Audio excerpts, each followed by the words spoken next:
Achieving the target of the Millennium Development Goal 4 (MDG), which is to eradicate infant mortality through the treatment of pneumonia, diarrhea, and other diseases, has been a challenge to the mothers and the government in the health sector. Globally, about 1 million children barely celebrate their 5th-year birthday due to the threat of pneumonia. Glad to have you back once again on the program Your Health. My name is Deborah Nimi Usman. Our segment today is rich, educative, and timely. We have a report and our interview segment with Dr. Mukhtar Riola and all that you need to know about pneumonia. Let's take the report.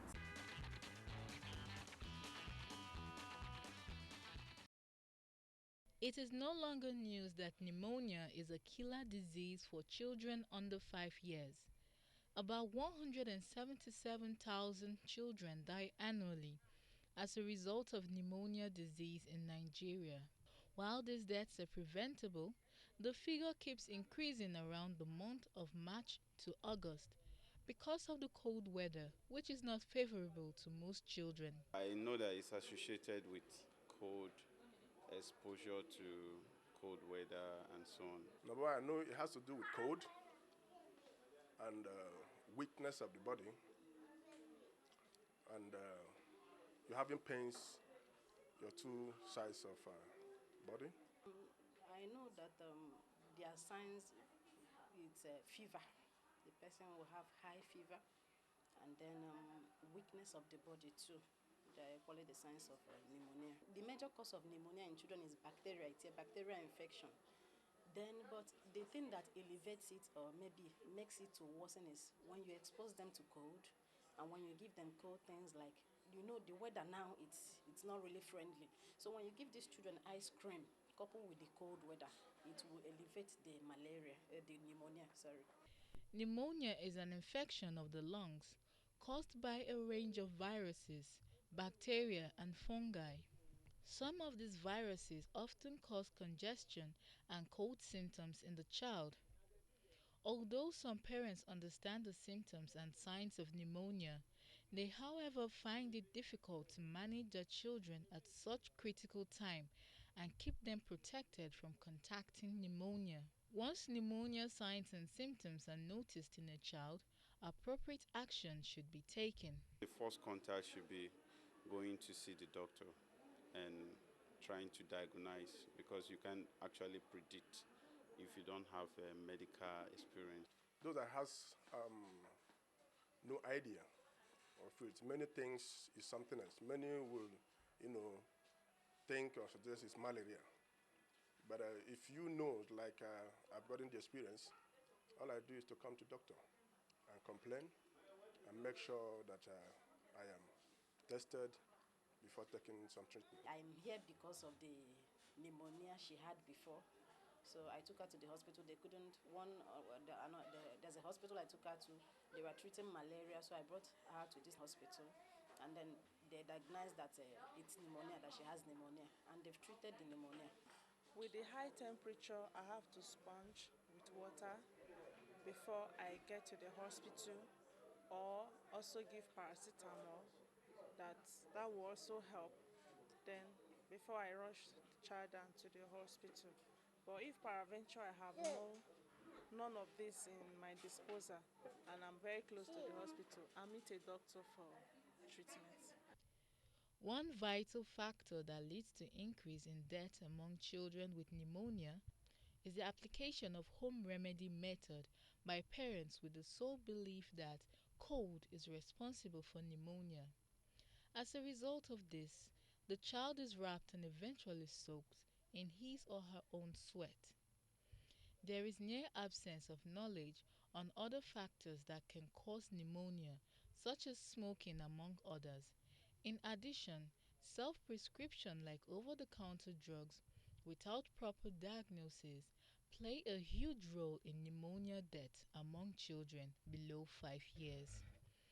If we must achieve Goal 4 of the Millennium Development Goal, which is reducing child mortality, proper awareness must be created among mothers on what to do to save the lives of their children.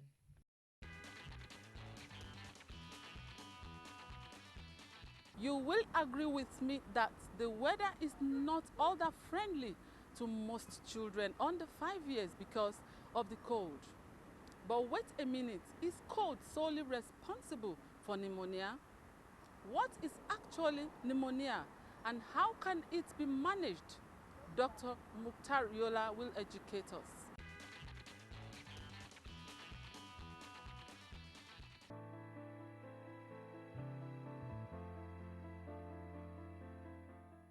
Pneumonia is actually said to be the number 3 killer of children in Nigeria, and world over it is said to be the number 1 killer of children. So pneumonia is a very prevalent disease. It's a great cause of morbidity and mortality in our environment.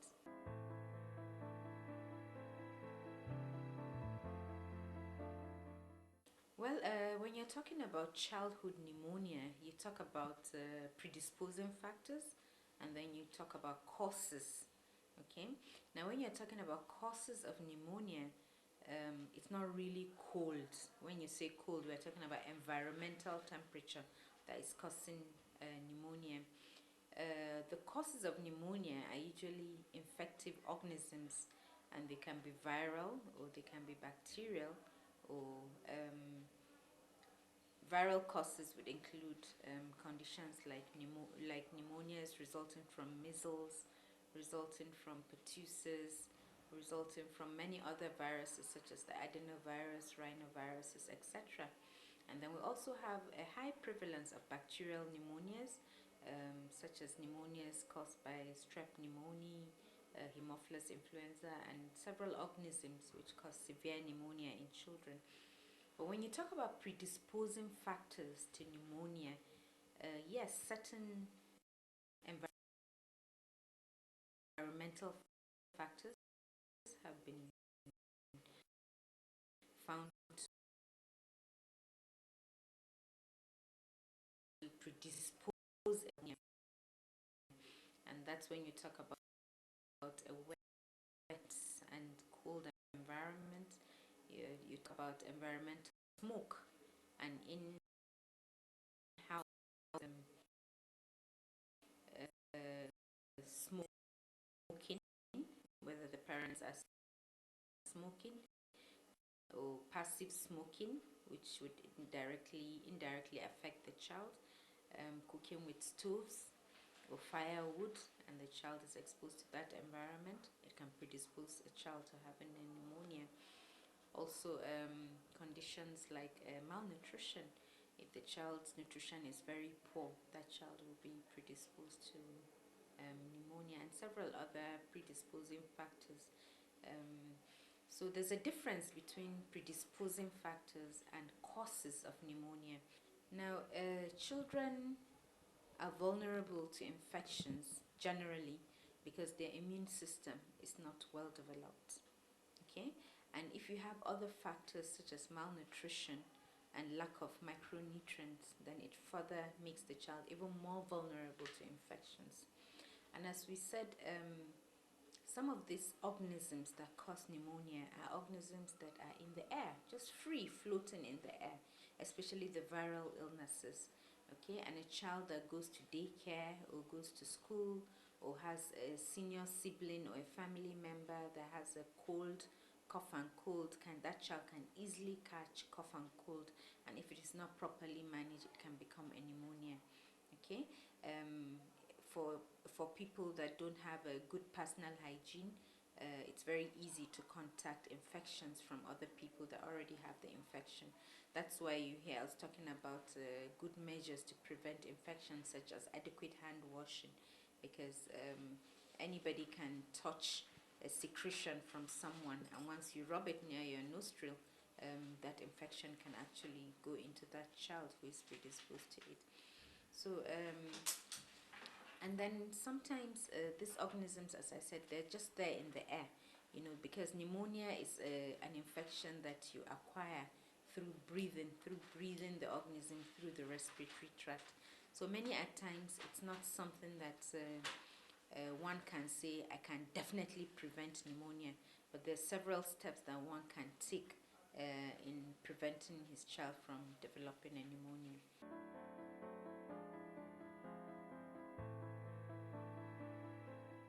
Well, usually the symptoms start with a simple complaints like cough, catarrh, fever, loss of appetite, and then if these problems are not managed appropriately, the infection moves from the upper airways down to the lower airways. And it is when the infection moves to the lower airways that it is called pneumonia. When it is in the upper airways, it is just called a respiratory tract infection or an upper airway infection. Okay, now once the infection is down in the chest, it is now called a pneumonia. And you would see that a child with pneumonia would be breathing fast and would have some difficulties in breathing. You would see what is called a chest indrawing, evidence that the child is really making a lot of effort to be able to breathe. He's using muscles that normally you do not use to breathe. So that is what results in that chest indrawing. The child may even be having difficulty in breathing, as expressed by something that is called grunting. You hear the child making some abnormal sound, all in an effort to get air into his or her lungs. Okay, sometimes the child even looks blue because the saturation of oxygen inside the lung is very poor and the baby is not able to get enough air into his lungs. So cyanosis may also be present. And when it is very severe and the child is very ill, the child can even become unconscious and develop some complications like fluid collections in the chest or air trapping in the chest.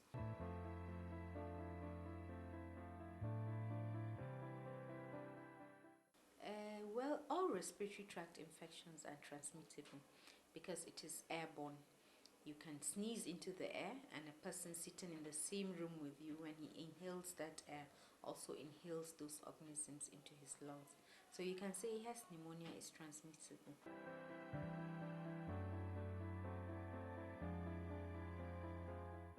Well, to make a diagnosis of pneumonia involves history taking, examining the child, and of course doing some laboratory tests. So when we take the history, we ask for history of cough, catarrh, fever, loss of appetite, difficulty in breathing, change in color, and so on and so forth. Okay, and once we have that history, then we go ahead and examine the child. Usually you would find the child is a bit restless, is having difficulty in breathing, as evidenced by maybe use of extra muscles to breathe. And then the chest would be, it's obvious that there will be some what is called a chest indrawing. That is, the child is using additional muscles to breathe. You can see the evidence of extra effort being put in. Okay, and then of course the child may have changed his color from pink to blue. Normally our lips and tongue are pink, but when we have very poor oxygen saturation, then these colors change to a sort of a darkish color or a bluish color, and that shows that that child is really in severe need for oxygen from the pneumonia. Now, to confirm all this, usually we do certain investigations in the hospital, and one of the most basic investigations we do would be to check the oxygen saturation of the body using what is called a pulse oximeter, which would give us an idea of how much oxygen is going into the child, and then also to do a chest x-ray. A chest x-ray would show you if there's pneumonia or if there's no pneumonia, or if the pneumonia has become complicated, and then tell you exactly what kind of complication have arisen so that steps can be taken.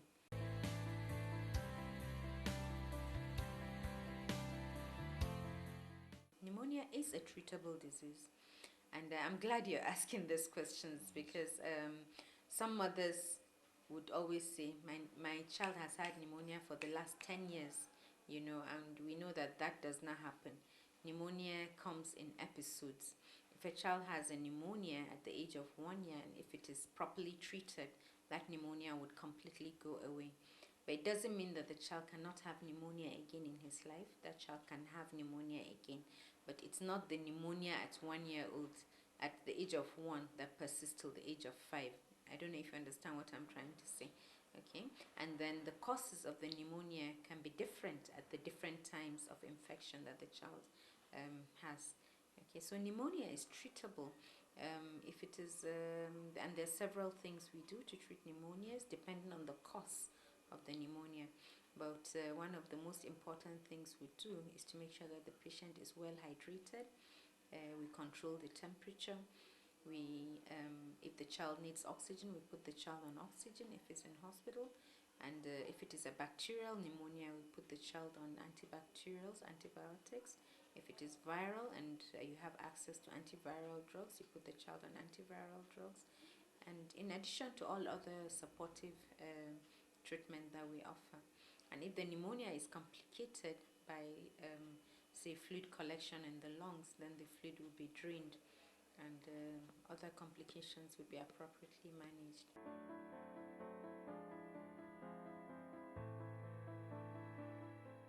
Fast breathing, or as you call it, high breathing, pneumonia is not the only cause of fast breathing. Okay, so there are children that can have fast breathing from other reasons. Okay, for instance, a child with a congenital heart disease, that is a child that is born with a heart problem, can have fast breathing without having pneumonia, so, or can have fast breathing with a pneumonia. So if you treat the pneumonia goes away, the child's breathing would still remain fast because he has an underlying heart disease. Okay, so maybe if a mother thinks her child has had a pneumonia and the pneumonia has been treated but the child is still having fast breathing, that mother should go back to the doctor for further evaluation. There might be an underlying cause that has not been identified.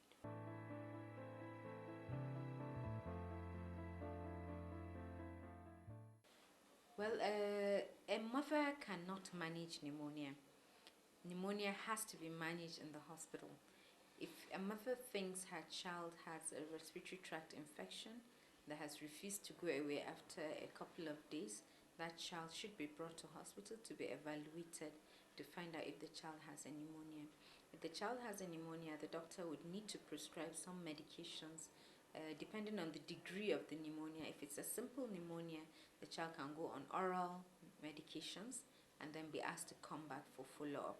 But if the pneumonia is complicated or it's very severe or associated with other invasive diseases, then the child would need to be on IV antibiotics and admitted in the hospital.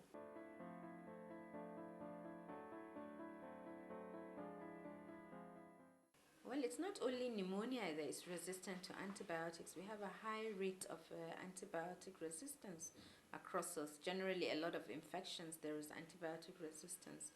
And it's because of the way antibiotics are abused. Unfortunately, in Nigeria, there's no control over who sells and who buys antibiotics. People buy antibiotics over the counter. Sometimes in the market, in fact, you see these young boys carrying antibiotics and selling them. And people will just pick up Ampiclox or pick up tetracycline and buy them and take them for 2 days and then stop it. So once antibiotics are not taken properly, that is at the right dose, at the right duration of treatment, antibiotic resistance is likely to develop. So this is a serious challenge to health professionals. And I would like to use this opportunity to please call on everyone not to use antibiotics indiscriminately. If your child needs antibiotics, that will be prescribed by the doctor. Use it as appropriate. Use it for the duration that the doctor asks you to use it and at the specified dosing that the doctor is asking you to use it. Because if you don't use it properly, then your child becomes resistant, and next time he gets an infection, he cannot respond to that medication, and then it will be a huge challenge for all. Because pneumonia is not a disease that is untreatable, because pneumonia is a disease that we understand. We know what causes it and we know what we would use to treat it. And the personnel in the hospital are well trained. They're well equipped and they have the skills to treat a child with pneumonia. So I think that's a misconception, and people should know that pneumonia is treatable in hospital, and it is best treated in hospital. because if you delay for a long time and complications occur, then it can have grave consequences on your child.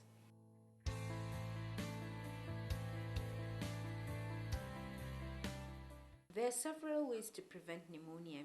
Since we said we know the causes of pneumonia, some of the ways to prevent would be simple things like hand washing or hand hygiene.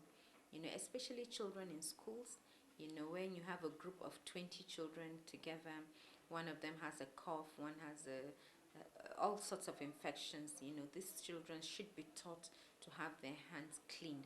Because if a child sneezes, more often than not, he sneezes into his hands, and all the viruses or the bacteria would go onto that hand. That child will now go and carry a toy and play with, and the next child will come and carry the same toy, and then 10 minutes later, the child is using his hand to rub his nose, and then that virus or that bacteria will be transmitted, or that child will breathe in the organism that the child has sneezed inside the room. Okay, so pneumonia can be prevented by good hand hygiene. It can be prevented by having a child who is well nourished. So adequate nutrition is very, very important. Then immunizations. A lot of the causes of pneumonia have vaccines that can prevent at least severe pneumonia. When I'm talking about vaccines for the prevention of pneumonia, this actually starts from 6 weeks of age, because the pentavalent vaccine that contains DPT and hepatitis, the P component of it is pertussis, and pertussis is a common cause of childhood pneumonia. So a child who has had his immunizations for his DPT, for measles, that child will be protected from pneumonia caused by those organisms.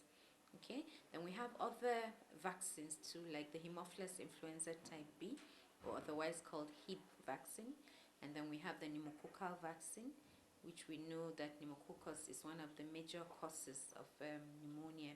So if a child takes all these his vaccines as of when scheduled, then this child can be prevented or protected from getting pneumonia caused by these particular organisms.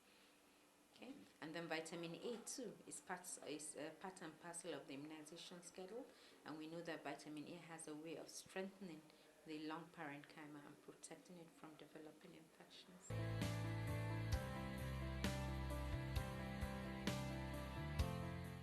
My advice to parents, ways to prevent pneumonia, would be to make sure that their children have the best start in life by offering them breast milk. Breastfeeding has a key role to play in the protection against not just pneumonia, in many infections. Okay, children should be appropriately clothed in warm clothing as the temperature allows. Children should be immunized. They should get all their childhood immunizations as of when due. Okay, and children should be fed with well-nourished diets if they're older children, because malnutrition also predisposes to pneumonia. Hand hygiene is very important, especially for older children, school-age children, who can easily transmit infections among themselves.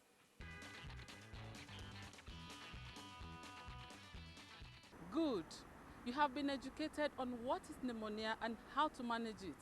When you notice any of the signs and symptoms, consult a medical expert. Above all, avoid personal assumption and over-the-counter drugs, because you may not know the real problem with the child. Until we come your way next week, same time and on the same station, from me, Deborah Nimi Usman, wishing you a healthy week.